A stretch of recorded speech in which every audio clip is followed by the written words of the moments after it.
Hey guys, what's up and welcome back to a brand new video. So hope you guys are having an amazing day. So guys, in this video we are going to be comparing the Galaxy S10e with the Galaxy A50.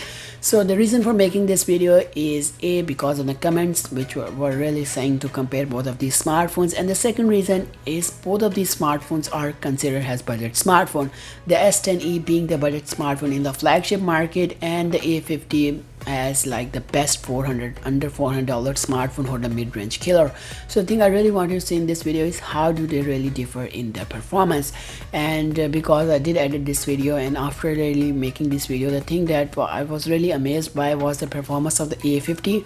It's a lot cheaper as compared to the S10e. I mean, for the price of S10e or the S10, you can buy like a couple of A50, but still, like after opening 20 apps on the A50, it did an amazing job trying to keep up with the S10e. And the thing I really felt in this video is the A50 RAM management was a lot better as compared to the S10e. The S10e had a lot more performance, a lot more processing power, but still I think the A50 did an amazing job trying to beat the S10e. So I think enough talking now, I will let you guys enjoy this video.